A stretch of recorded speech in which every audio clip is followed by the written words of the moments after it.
जय श्री कृष्ण અને good morning મિત્રો। आज तो આપણે સરસ મજાની અડદિયાની રેસીપી બતાવવાના છીએ। આજે મેં સરસ મજાના અડદિયા બનાવ્યા છે। જો સૌપ્રથમ આપણે ગુંદ તળી લીધો છે અને પછી આપણે દૂધ અને ઘીનું ધાબુ દીધું છે। આપણે લોટની અંદર દૂધ અને ઘી બંને ગરમ કરી અને ધાબુ દેવા માટે નાખી દીધું છે અને સરસ એવું ધાબુ દઈ દીધું છે।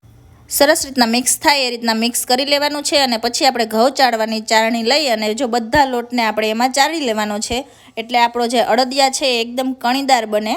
લોટ ચાળી અને પછી આપણે લોટને શેકવા માટે મૂકી દઈએ છીએ। આપણે જેટલો લોટ લીધો છે એટલા એ પ્રમાણમાં આપણે ઘી લેવાનું છે। મીડિયમ ગેસ રાખી અને આપણે લોટને શેકી રહ્યા છીએ।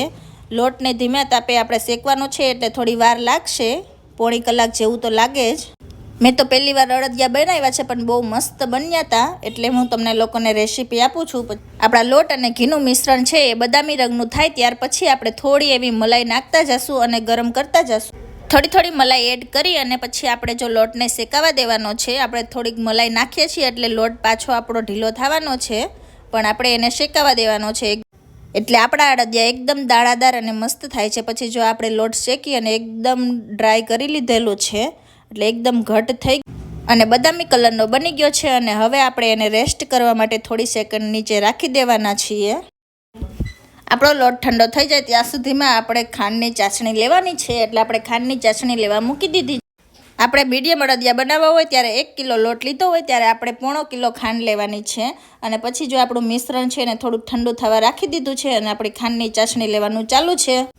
ખાંડની ચાસણીને થોડું હલાવતા રહેવાનું એટલે આપણી ચાસણી ફટાફટી અને સરસ આવી જશે। આપણે 1 તારની ચાસણી લેવાની છે એટલે પૂનમ દીદીએ જો ચાસણી લઈ લીધી છે ને બધા અડદિયાની રેસીપી પૂનમ દીદીએ જ બનાવ્યા છે, હું તો ખાલી બોલી રહી છું।